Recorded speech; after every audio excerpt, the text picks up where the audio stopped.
guys, welcome back to another vlog. Ryan Wilson here with Josh, back in the fabrication department today, and we're getting caught up with the soft top conversion to a slant back. As we mentioned before, we had the original roll bars that were in the soft top, which aren't even really roll bars, are they? No, there's even a sticker on the windshield stating that you cannot trust these in the event of a rollover and that they are not a roof structure.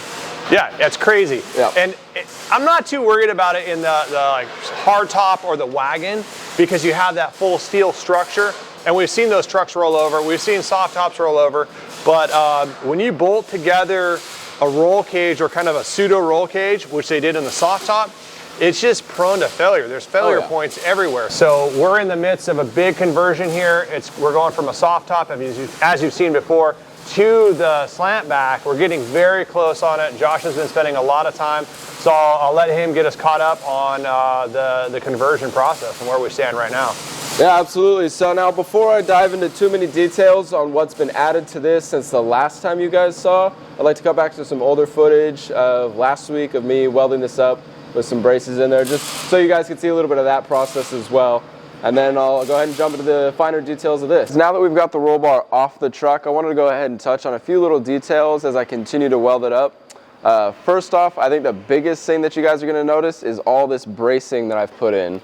Now, I've put all of this in to really hold the shape of the roll bar as I weld it, so we don't get any weird movement from the heat transferring through the tubes, because then that just makes it quite a bit harder to put it back on the truck. We like to keep this as easy to put on the truck as possible. That way, if us or the customer ever needs to remove it for whatever reason, it should hopefully be a pretty quick, simple thing. Because I believe I've mentioned this before, now that this is all one piece as opposed to the 6 or 7 pieces I believe the factory roll bars were, it is still bolts on, so we need to make sure that structure stays the same. Currently I'm welding up the inside right now, and then I'll flip it back over and weld up the rest of the outside of it. And I think Jason's going to get some great video of that. So here we go.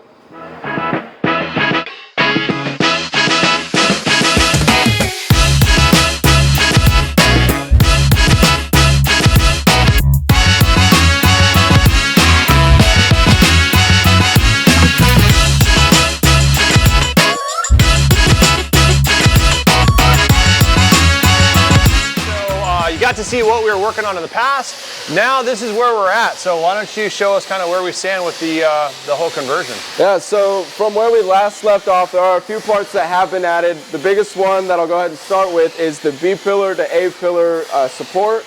It's fairly similar to the C to B pillar, but with this big old difference in the front. I did go ahead and notch this to maintain the factory look and factory bolts on to the windshield platform.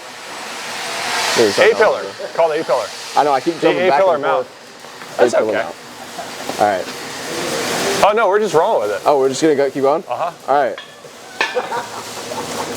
This,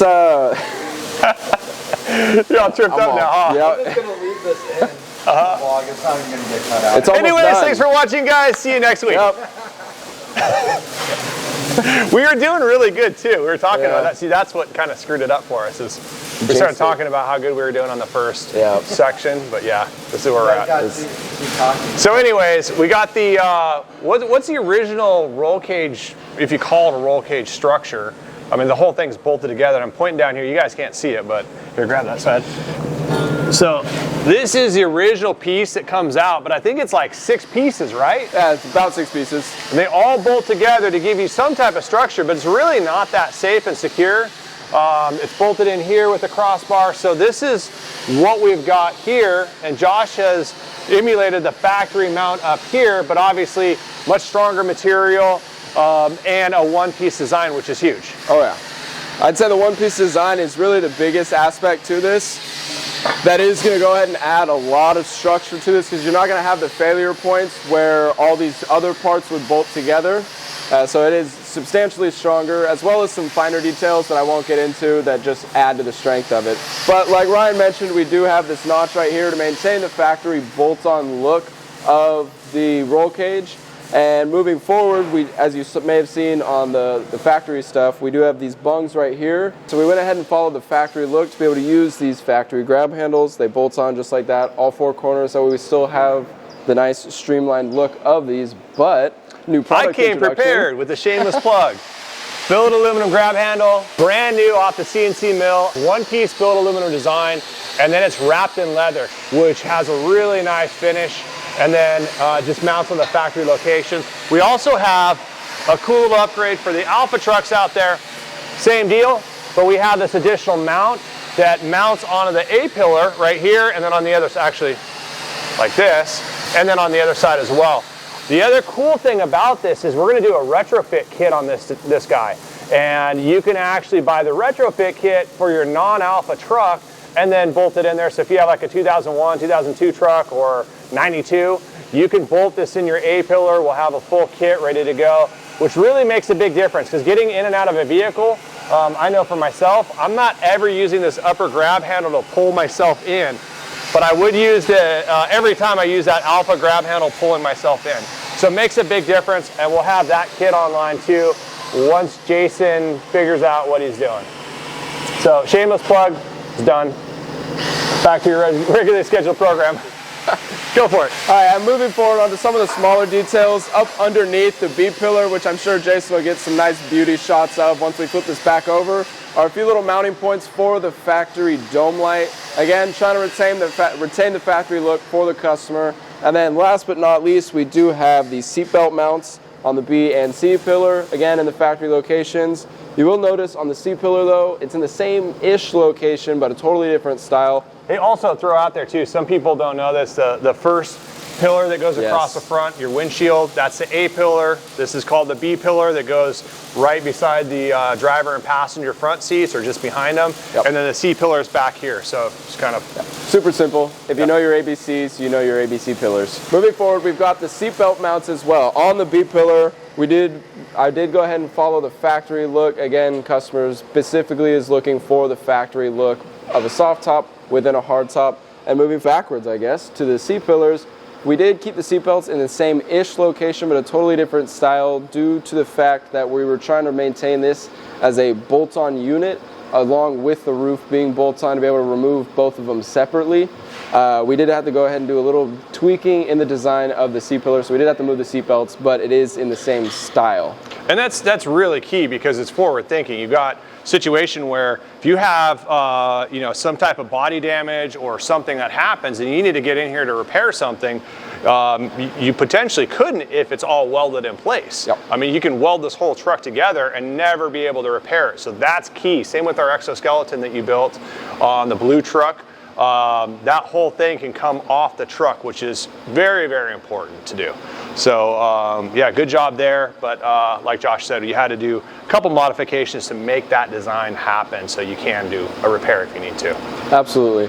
Yeah, but just one final touch. As you can see, now that you're able to see this outside of the truck, you really see the full scope of it being one piece. It is a fairly large unit, but with it being one piece, it is going to be substantially stronger than the factory unit, and that's really what we were pushing for. We want our customers to be as safe as possible. We don't want anything bad. That way, you guys keep buying products from us.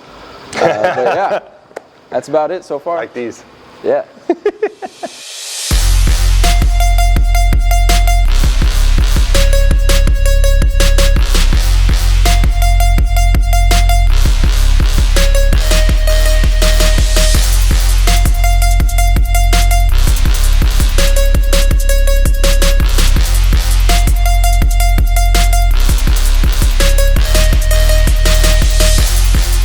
Touching on the whole overall design of it, you can see that this look right here specifically and back here is a little bit different from the factory. So I'm gonna go ahead and grab the factory unit for you. All right, and here we go. We got the factory unit. As you can see, pretty big differences from here to here. First off, this part does come in straight, and I did go ahead and bend these. That way we could tuck this a little further up into the roof just to get a little more headroom, especially while getting in and out of the truck. We don't want anybody bonking heads. You can see that these parts do land a little bit lower in the bend than on here. Now, that is a smaller detail that most people might not notice, but with these landing in the center of the bend, that does make these bends stronger. At the center of your bend is going to be the weakest point because the material does stretch. So by landing these right in the center, it just gives it more rigidity. In the event of an accident or rollover, it's just adding to the safety factor of the truck. And same thing in the rear on the C-pillar, same idea. And then also talking about the bends too. The bends are all CNC designed out on a CAD/CAM program that Josh runs, and created this whole cage in CAD/CAM software, and then from there transferred it over to our CNC cutting program, which cut out all these pieces, and then it goes into our CNC bender that again bends all of this. What that means is everything is replicatable, and everything is exactly the same as it is on the other side. So both sides match up perfectly as it does in the CAD/CAM software. So it is perfect as far as going in the truck. It's not hand designed, hand bent. A lot of times you can get in there and just start bending stuff up, and it gets close and you can kind of fudge it and make it work, but it's not perfect. All right guys, thanks for watching. I hope you enjoyed it. We're getting very close with this. I know Josh has been putting in quite a few 10-hour days on getting it done. I know it doesn't necessarily look like it because now it's just assembled after what, 4 or 5 weeks of working on this thing, but to do it perfect, it just takes a lot of time. And so this whole system is going to be absolutely amazing and flawless when it's done. And we should have it off to paint in what, like another week or so? This should go out to powder coat tomorrow, and then the truck, whenever we get the paint guys in to take a look at it. Okay, so yeah, this thing will come back probably a week later from powder coat, and then it's off to paint. Yep. So thanks for watching, guys. Hope you enjoyed it. Make sure you hit the subscribe button down below, and we'll see you guys soon.